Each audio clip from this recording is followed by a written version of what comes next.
Okay, let's see if we're on and live. Just give me a moment here. Just want to check that the live stream is up and running and it's working. So just give me a moment while I just check that out.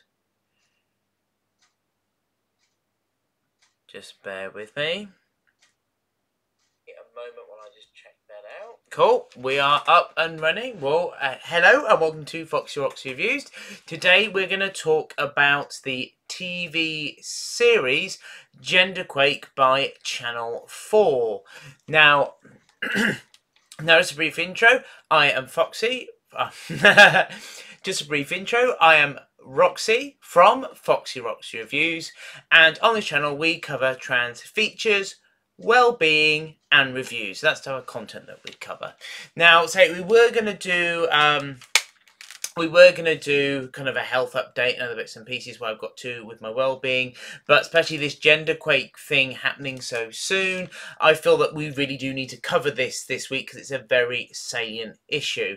I think what I would like to do is actually cover some positive points off as well as some negatives around what's happened because of this series. I will be checking up on the chat in a moment, but but I'm actually streaming from a new piece of software and of course my brand new camera. So as you see here, we're kind of getting better at these live streams and developing things.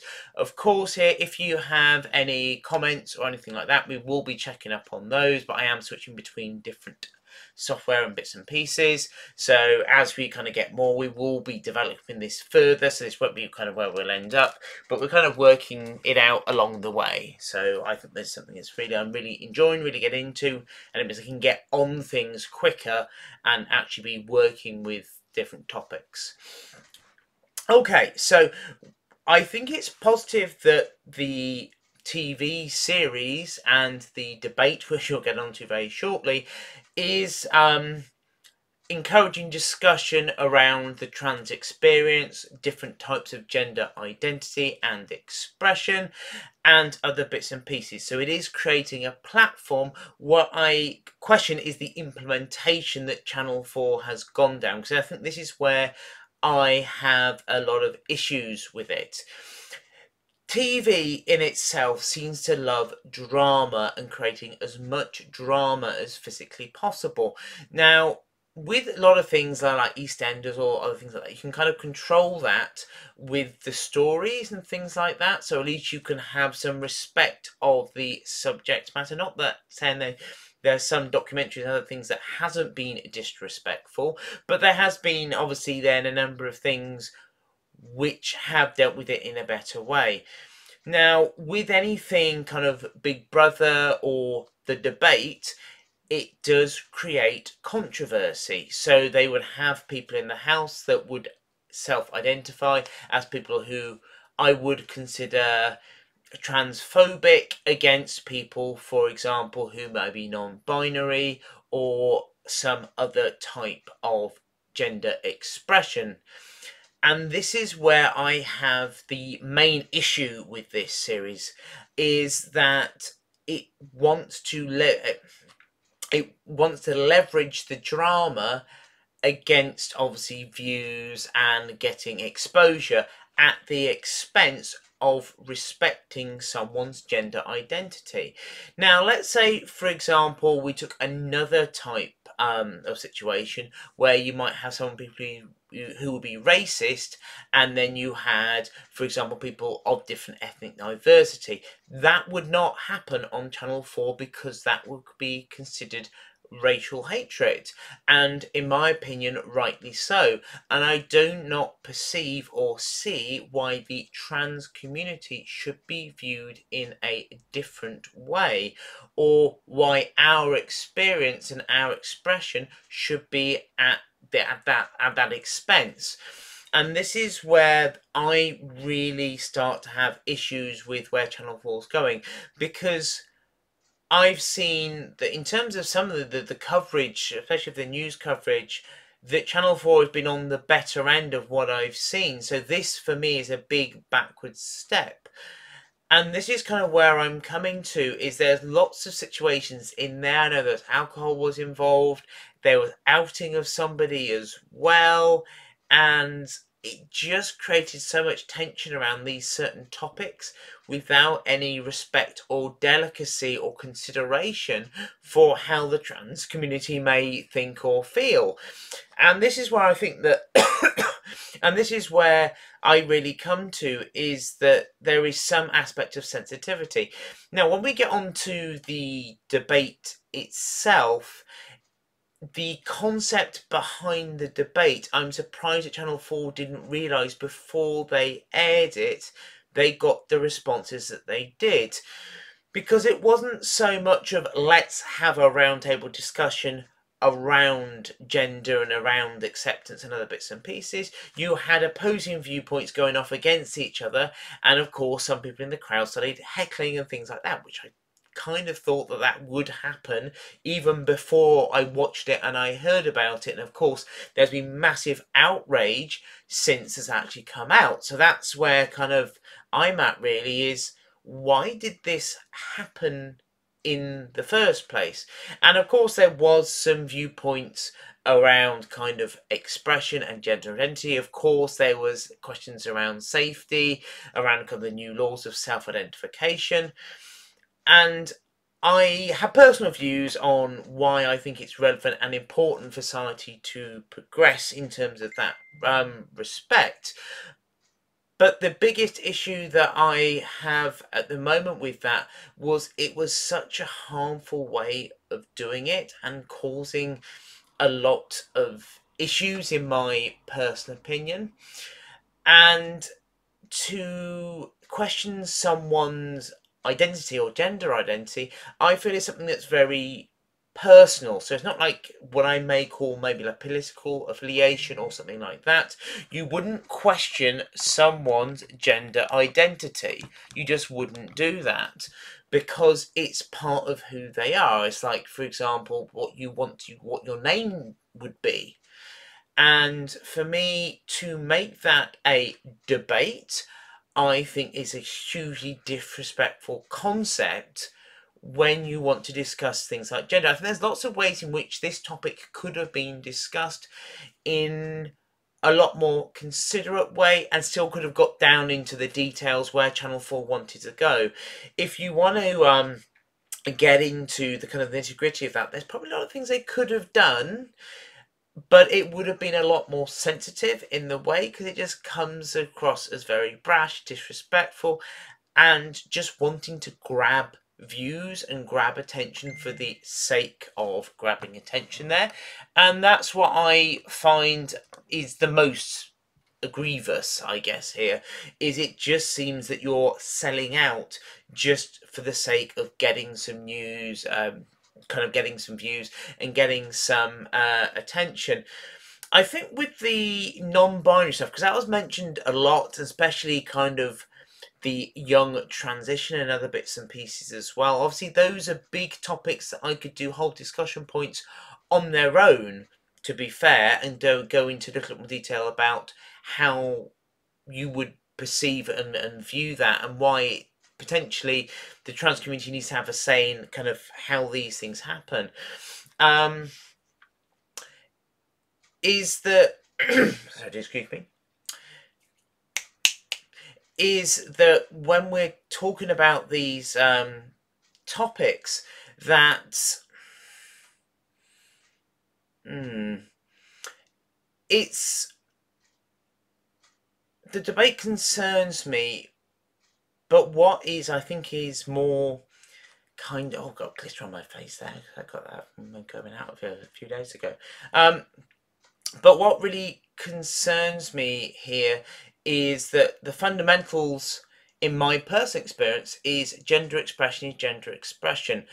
There is a big desire to want to label, as in, oh no, are you having a boy or a girl? And then it will then dictate kind of how you can dress, how you can act, what is expected of you. And I see human beings as very diverse, and I see people are introverted and extroverted, people like football, people that will like fashion, and all these different things kind of mixed up together in so many different combinations. So for me to have, let's say, a male box and a female box, and have then definitions for how you can behave, to me just doesn't make sense. And the array of expression that I would see is a lot wider and bigger than that. And the desire then to have a label then becomes really apparent. So if you personally identify as not male or not female, then people will ask you, well, what are you, in inverted commas? And then that will then want to then have a label on it. So I wonder sometimes, by having kind of these restrictive things, whether those are beneficial or useful for society as a whole, or whether we should have a wider array of just what is expression. I mean, I don't really want to go over kind of previous topics I've had before, because there has been very much an aspect of what I've talked about is other social issues. So you're more than happy to kind of to check upon those previous videos there. I might try to put a link in somewhere, kind of when I make a truncated version of kind of of this video. But that's really kind of where I come to with this. It's very sensationalist.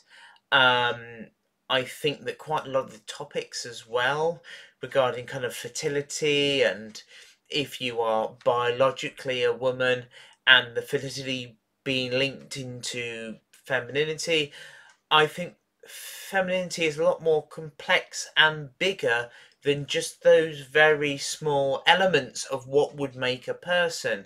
So to narrow it down to such a view, I think is actually, in my personal opinion at least, quite, I don't know, it just seems wrong to say that femininity is just about bearing children. I think there's a lot more to offer within what it means to be feminine than just having that very kind of narrow definitions. And of course there was the heckling as well. This was the other thing that I wanted to come to, was the kind of the heckling was really quite bad. I know I kind of mentioned it earlier in the video, but it didn't really prompt a good debate. And I think especially with the panelists on there they chose as well, there wasn't those really controlling forces. I say a number of times I felt the actual presenter didn't really have the control required then to just discuss these topics and to direct things. And quite a lot of the times people would be cutting off and cut short, I've noticed, and they weren't being allowed to give their answers, and they were talking over each other, and it wasn't really the type of discussion that I would see and what I would want.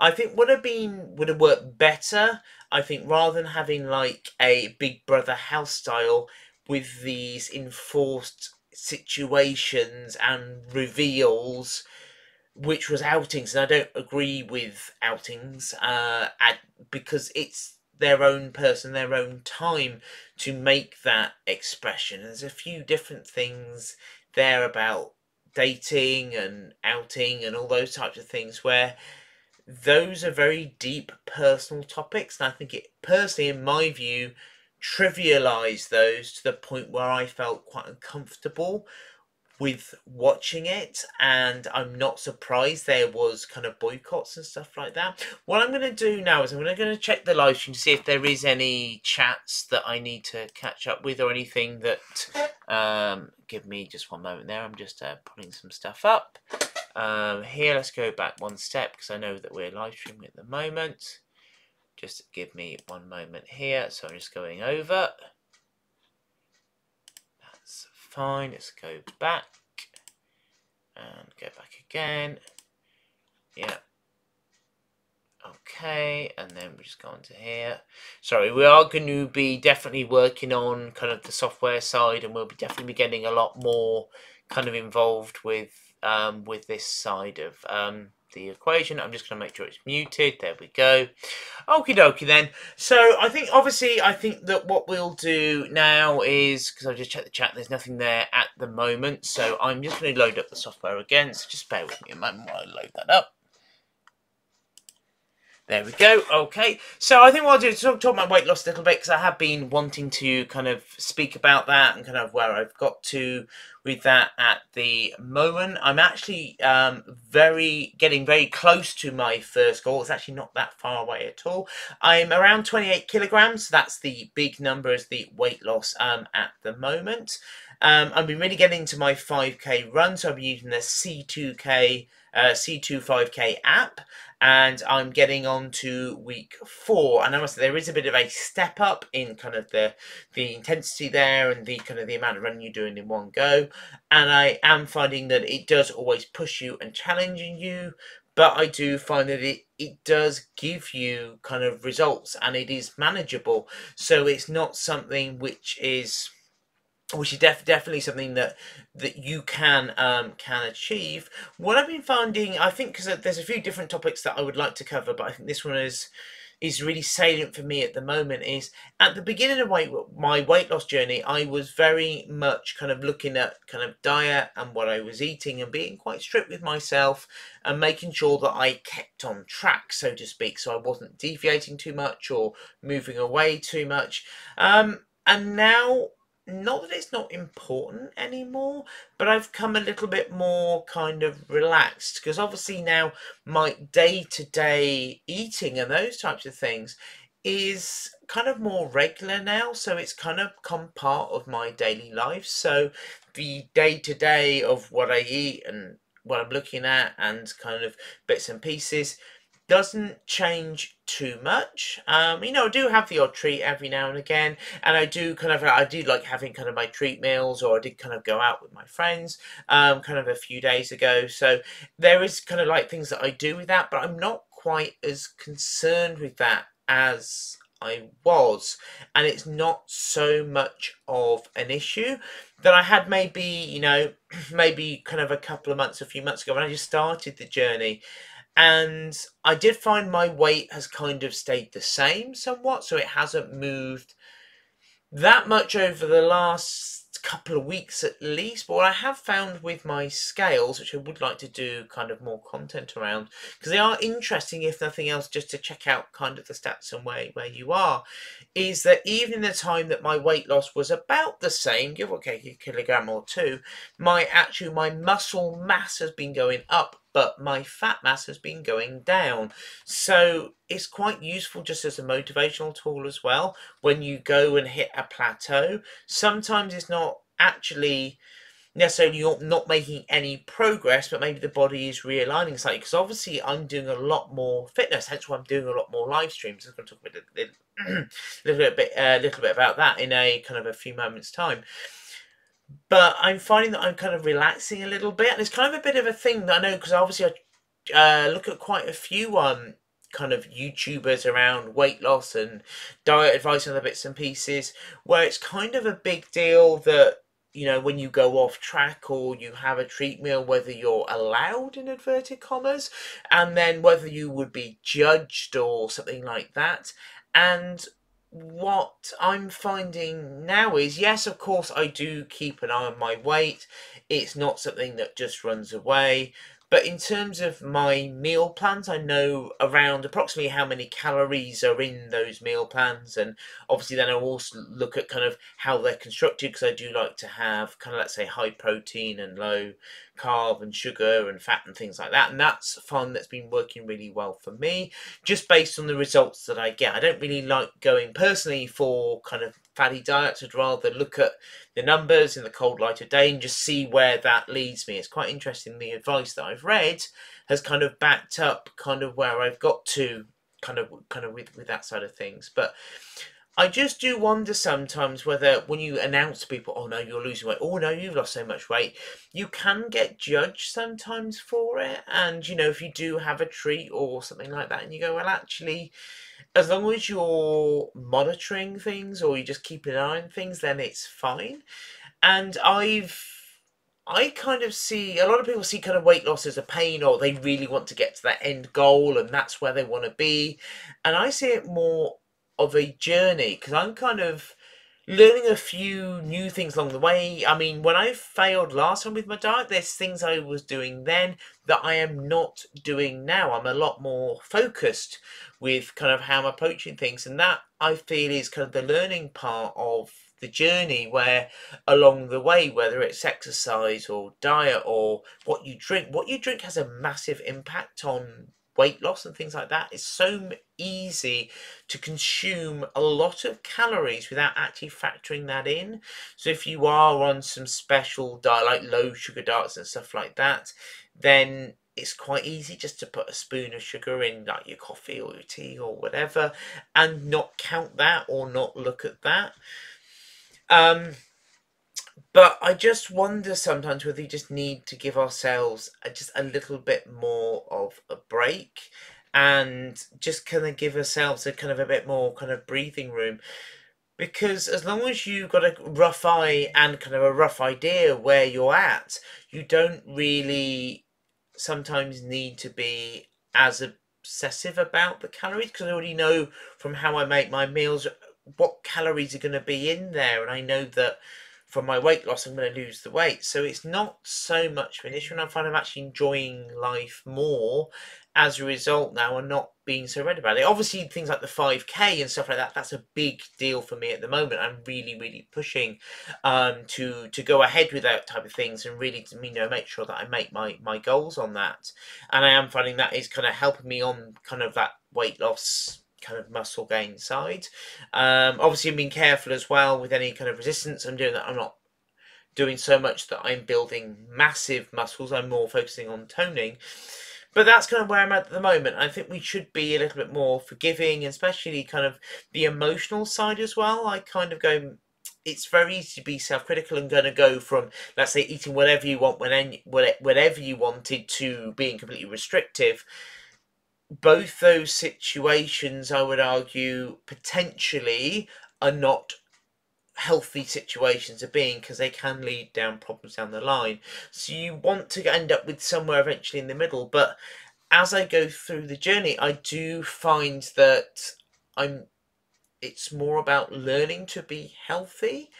And obviously I have the target of the goal, but it's more a journey for me personally, and to be honest, a lot more mentally than physically. But I think we'll save that for kind of another live stream here. All I would say kind of on the live stream kind of things, obviously as you can see we've upgraded to a Logitech Brio camera. I am using OBS at the moment. We are going to do kind of a lot more stuff around OBS to really start integrating more of integrating more of the software so we can do more things with it.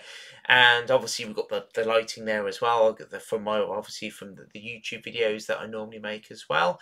What would be really useful at the moment, because obviously we've gone down the live stream route simply because my time for various reasons has become a lot more condensed.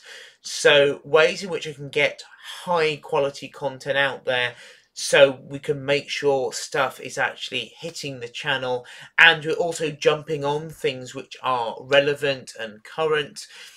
It does provide a very good way for me to make content. But what we'd like to check in here is kind of what we're covering. Obviously we're thinking about doing more kind of reviews and stuff in a live format as well. Just to kind of check in here to see what you would like to see kind of going forwards, because this is your channel and you're very passionate, obviously, when we're making content, that, you know, it's relevant and it's current and it's kind of meeting what you want. Because obviously we're looking at kind of what topics are happening, what we think are popular, and what videos people would like. But this is effectively created for you. It's created, you know, it's created for the community to provide kind of information, maybe opinions from myself, or kind of reviews of different products, a lot of different reasons, you know. And obviously kind of the health gain side, because obviously that's something that's very personal to me and I feel very relevant to the community. But there might be some other ideas, maybe there's other things that you're dying to see that we haven't had on the channel yet, and that's cool, that's really good. So just let us know. Of course, you'll have all the social media links at the bottom of this live stream. So obviously you've got Instagram, you've got Facebook, you've got email, etc., etc. Whichever one you feel most comfortable please, please, please do contact us kind of on that, just so we can just get a bit of feedback. And obviously we're doing obviously what we think will be best for the content, because obviously we're very passionate that our content still goes out, and we're just getting that high production values. As I say here, for kind of on the road stuff, we've got the iPads here, which has been tinging away, sorry about that. And of course we've got the kind of the mic setup here, so we can actually do more kind of like live streaming stuff when we're out and about. I definitely want to do some stuff for Sparkle.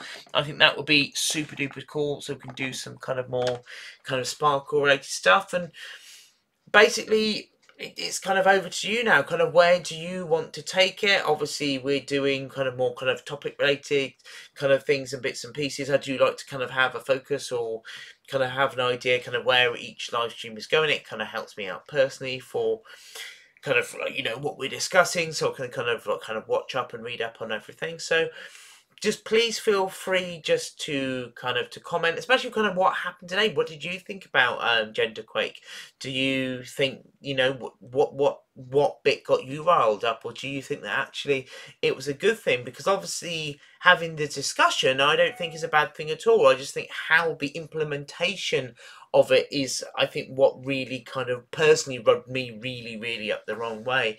And it does sadden me somewhat that most of the major channels have had something covered on them in a negative way from us within the last kind of 12-18 months, and that kind of really does play on my mind a little bit, that with these types of things we seem to be coming back to some sort of drama or criticism or problem, and they're just not just some consideration with what's being discussed, because I think it would make an absolutely massive difference just for a bit of maybe like consultation. I know, like, you know, I know Transmedia Watch has been wound up really up the wrong way, and they've been messaging and kind of contacting Channel 4, and it just, everything at the moment just seems so needless.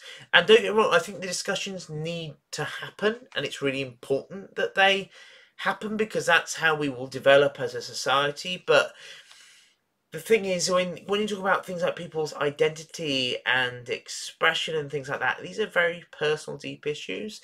I mean, the other thing as well, I think that really kind of winds me up the wrong way, is that I know from kind of like supporting the community how big an impact things like this can happen. I've got, like, again, there's obviously other factors as well. There's social factors and obviously employment factors, a lot of other kind of things as well that can happen that cause such a high suicide rate. This is magnitudes higher than in the cisgendered or the general population for youth in terms of suicide rates too. It's kind of like 40, I believe it's around 45% as an attempted suicide rate for young people. That's a massive number. I think that to me is a travesty. That is what angers me. And when these things are being discussed and these other social issues, other bits and pieces, it's those, to me, there's not the evidence to back up what they're saying. And to me, feels more like a fear or a concern rather than something that's backed up in fact. But the suicide rates of youth in the UK are a fact, and it is a problem now. And I mean, this is part of the reason why we do my channel and I do my coverage, is that it's such an important thing. But anyway, I think we should leave it here for the moment. Again, thank you very much for watching or catching up later. We are going to be looking maybe to start to kind of make truncated videos, just so they're a little bit more bite-sizable. But as I say here, is we feel it's kind of the best solution for right now to make sure content goes up regularly. All I would advise is that obviously there's still kind of a few changes kind of in my personal life with work and with everything else. So this is going to be obviously the video for this week, because I'm actually going away to do a presentation at the weekend, so obviously I'll feed that back obviously after going to do that. And yeah, well, as always, thank you very much for watching. As always, do please subscribe to keep up to date with trans features, well-being and reviews.